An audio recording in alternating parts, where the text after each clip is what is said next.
welcome to all students in this class. Topic is third, and under this topic we have seen how does a bill become a law. हम लोगों ने देखा है, उसमें आपको पुस्तक में स्पष्ट किया हुआ है कि कोई भी बिल कैसे नियम अथवा कानून बन जाता है। इससे पहले हम लोगों ने देखा कि गवर्नमेंट के जो 3 अंग हैं, लेजिस्लेटिव, एग्जीक्यूटिव और जुडिशियरी, तो इसमें लेजिस्लेटिव बॉडी पर हम लोगों ने चर्चा की है कि उसके 2 सदन होते हैं, उच्च सदन और निम्न सदन। उसकी रचना कैसे होती है वह भी हम लोगों ने पढ़ा है। फिर उसके बाद उसके लिए क्या सदस्यों के लिए क्या योग्यताएं होती हैं, क्या कार्यकाल होता है, फिर कैसे उनके सदस्यों का दोनों ही सदन के सदस्यों का चुनाव कैसे होता है, इन सारी बातों पर हम लोग चर्चा कर चुके हैं। आप जानते हैं कि कोई भी देश को चलाने के लिए सरकार को नियमों की आवश्यकता होती है और नियम सरकार के द्वारा, यानी भारतवर्ष में आप जानते हैं कि नियम बनाने वाली जो इकाई है, संस्था है, उसको हम संसद के दोनों सदन और राष्ट्रपति के द्वारा देखते हैं कि नियम बनाए जाते हैं और यह नियम देश काल परिस्थिति के अनुसार, के अनुसार से बनाए जाते हैं ताकि देश की आम जनता के हित में वो नियम बनाए जाए नियम को।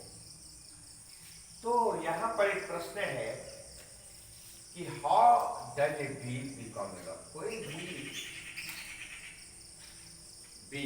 कोई भी प्रपोजल कैसे नियम बन जाता है, कोई भी प्रपोजल कैसे नियम बनता है, इस पर आज हम लोग चर्चा करेंगे। तो सबसे पहले जो विधेयक है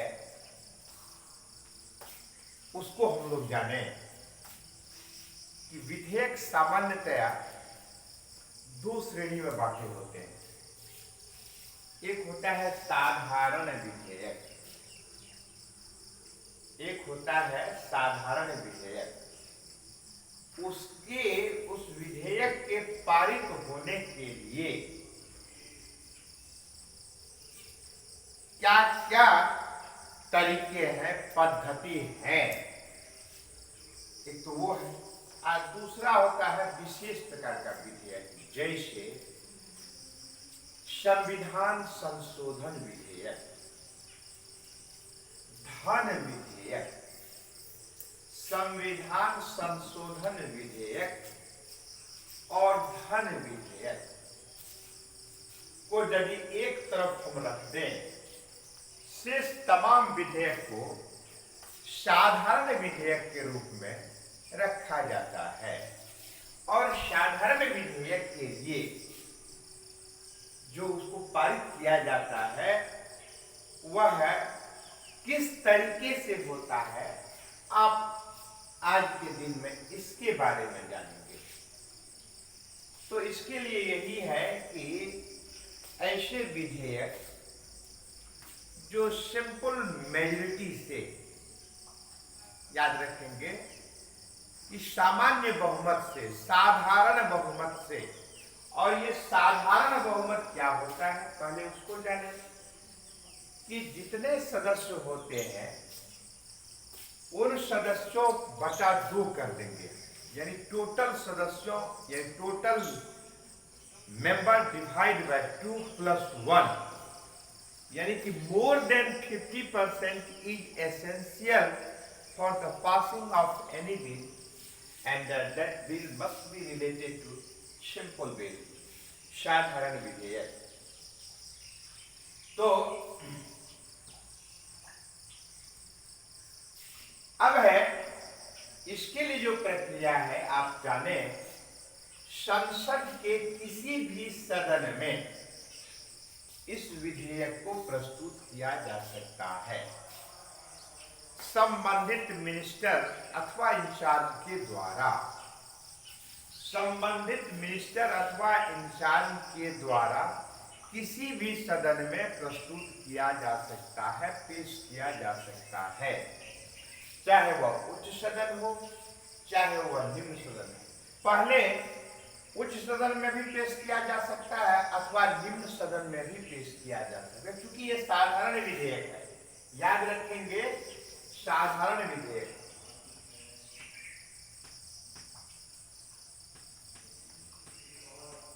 ये साधारण विधेयक है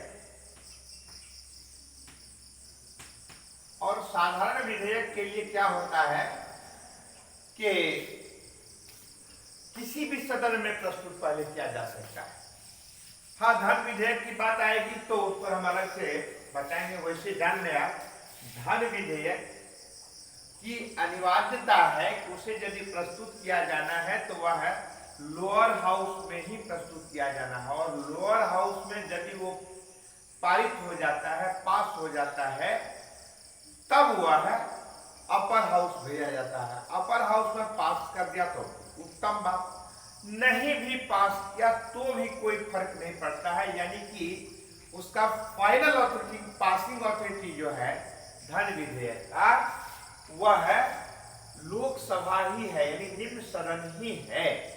किंतु अभी जो हम बात कर रहे हैं साधारण सामान्य विधेयक की बात कर रहे हैं, इसमें चाहे वो आप अपर हाउस में पहले प्रस्तुत करें या लोअर हाउस में प्रस्तुत करें, या लोअर हाउस में पहले प्रस्तुत करें या अपर हाउस में प्रस्तुत करें, इससे कोई फर्क नहीं पड़ता, किसी भी सदन में पेश किया जा सकता है।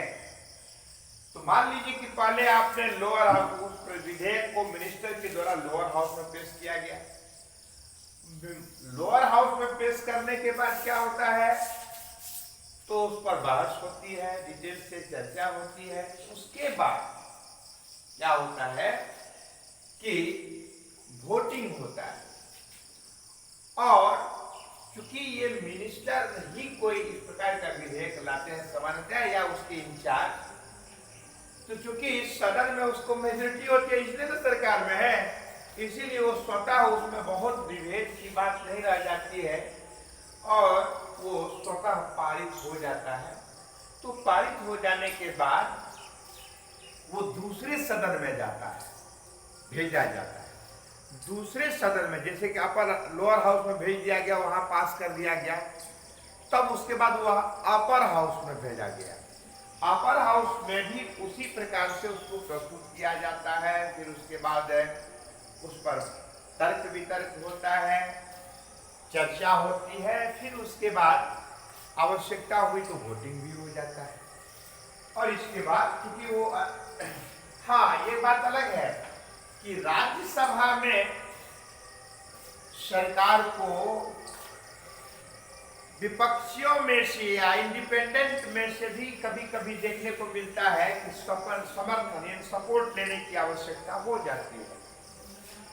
और यदि वह राज्यसभा में भी पारित हो गया, यानी अपर हाउस में भी पारित हो गया, तब वह विधेयक चला जाता है राष्ट्रपति के पास हस्ताक्षर के लिए। और जब राष्ट्रपति उस पर हस्ताक्षर कर देते हैं तो वही विधेयक कानून बन जाता है, नियम बन जाता है। इस प्रकार से विधेयक पारित होता है। अब इस आप नीचे में देख रहे हैं, ये first reading, second reading and third reading, ठीक है ना। तो इसमें इसको डिटेल्स में जब आप जाएंगे तो देखेंगे कि ये प्रथम स्टेज जो होता है उसमें मिनिस्टर्स के द्वारा या उनके इंचार्ज के द्वारा उसको जो अभी अभी हमने बताया भी है उसको उस प्रोपोजल को प्रस्तुत किया जाता है, पढ़ के सुनाया जाता है। उसके लिए भी बहुत नियम है, मतलब विभिन्न प्रकार का विधान है, उतना डिटेल्स में हम नहीं जा सकते हैं क्योंकि आप लोगों का बहुत छोटा लघु सिलेबस है। आप डिटेल्स में जानना चाहें तो आप सुहास कश्यप की इंडियन पार्लियामेंट को आप यदि देखेंगे तो गजब का आनंद आता है, अपना डिटेल्स में दिया हुआ अच्छा है। तो इसमें क्या होता है कि मिनिस्टर उसको पढ़ के सुना, प्रस्तुत किया, उसके बाद उस पर यदि आवश्यकता हुई तो चर्चा होती है, डिबेटिंग होती है, तर्क वितर्क होता है। किंतु विपक्षियों को यह अंडरस्टूड रहता है, पता होता है कि यदि वो लोअर हाउस में हो तो आसानी से वो पास हो ही जाता है क्योंकि सरकार मेजोरिटी में है, तब ना सरकार बनी। और फिर अपर हाउस में यदि कम संख्या है सत्ता पक्ष की, यदि कम संख्या हो, ज्यादा भी हो सकती है, जैसे अभी जो दोनों सदन की स्थिति है, अब सरकार को अलग से बहुत चिंता करने की आवश्यकता नहीं होगी कोई भी विधेयक को पारित करने के लिए, क्योंकि अपर हाउस में भी अभी उसकी मेजोरिटी है, उसकी स्थिति अच्छी है, लोअर हाउस में तो ऑलरेडी है ही। उसके बाद इसीलिए इसमें बहुत तर्क वितर्क की बात नहीं रहती, हाँ बहस चर्चा जरूर होती है। उसके बाद जो थर्ड स्टेज होता है उसमें क्या किया जाता है, तो वोटिंग आदि की बात होती है। तो उसमें बहुमत यानी मोर देन 50% यदि उसके फेवर में हो गया, प्रोपोजल के फेवर में, तो उसको मान लिया जाता है कि ये अब पारित हो गया है बहुमत से, तब उसे दूसरे सदन में भेजना होता है। दूसरे सदन में भी इसी प्रकार से मोर देन 50% मेंबर के द्वारा यदि सपोर्ट मिल जाता है, तब यानी इन तीनों स्टेजों से सेकेंड यानी कि नेक्स्ट हाउस में भी जब गुजरने के बाद वो बहुमत से पारित हो जाता है, पास हो जाता है, तो उसके बाद राष्ट्रपति के पास भेजा जाता है। और जब राष्ट्रपति का हस्ताक्षर हो जाता है तो वही विधेयक कानून बन जाता है, नियम बन जाता है, एकदम क्लियर कट है। इसलिए संक्षिप्त में यदि एक वाक्य में यदि आप कहना चाहें तो इसको इसी प्रकार से कहेंगे कि संसद के दोनों सदनों से सामान्य बहुमत के आधार पर पारित होने के पश्चात राष्ट्रपति का हस्ताक्षर होने पर वह विधेयक कानून बन जाता है। हो गया एक वाक्य में। यदि डिटेल्स में समझाना है तो थोड़ा सा इसको अभी जो हमने स्पष्ट किया है उसको क्लियर करना है।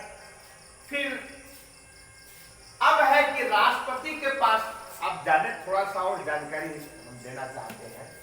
कोई जरूरी नहीं है कि राष्ट्रपति उस पर हस्ताक्षर करिए देगा। आप लोगों के मन मस्तिष्क में इस प्रकार का विचार आता होगा कि यदि राष्ट्रपति उसको साइन नहीं करे, कहेगा नहीं फिर से ले जाइए, फिर से इस पर विचार करके तब बहुमत से पारित करा करके तब भेजिए, ऐसा भी कर सकता है। Yes, President has a right to return to that proposal for thinking about that proposal and passing again. यानी उसको अधिकार है, उसको लौटा भी सकता है या कुछ सुझाव के साथ। क्या इसे अब दूसरे बार भी जब दोनों सदनों से पुनर्विचार करके या उसमें कुछ बदलाव करके संशोधन करके, it depends upon both houses. ये निर्भर करता है उन दोनों सदनों पर, या तो दोनों सदन उसमें थोड़ा परिवर्तन संशोधन करके फिर से पारित करके भेजे, या यूं ही एज यूजुअल जैसा था वैसे ही उसको पारित करके भेज दे सरकार के राष्ट्रपति के पास। Now President has no any alternative to reject or return to that proposal. अब राष्ट्रपति के पास ऐसा कोई विकल्प नहीं रह जाता है कि वह उसे लौटा दे पुनः, यानी कि अब उनको हर हाल में उस पर साइन करना ही पड़ेगा। अब आपके मन में यह भी बात आ सकती है, मान लीजिए वो नहीं करेगा तो क्या होगा? अरे भाई साहब, नहीं होगा तो संवैधानिक संकट की स्थिति उत्पन्न हो जाएगा। और संवैधानिक संकट की स्थिति क्या है? अरे भैया, कोई सी स्थिति में उसके ऊपर इम्पीचमेंट भी लाया जा सकता है, उसका पद खतरे में पड़ सकता है। बहुत बात है, क्योंकि दोनों सदनों के द्वारा उसमें किया गया है, भेजा गया है ना, पारित करके। इसीलिए राष्ट्रपति ओवरऑल उस पर हस्ताक्षर कर देते हैं, और राष्ट्रपति का हस्ताक्षर हो जाने के बाद वह नियम विधेयक पारित हो जाता है, कानून बन जाता है, नियम बन जाता है। मैं समझता हूं कि आप क्लियर समझ गए होंगे, इसमें कोई संशय नहीं है। इस प्रश्न को आप फेयर कर लेंगे, ठीक है ना। ऐसा प्रश्न रहता है, how does a bill become a law, तो इस पर आप 2 नंबर 3 नंबर का रहेगा तो आप इतना लिख देंगे तो आपको पूरा का पूरा अंक मिल जाएगा। आज के क्लास में इतना ही, धन्यवाद।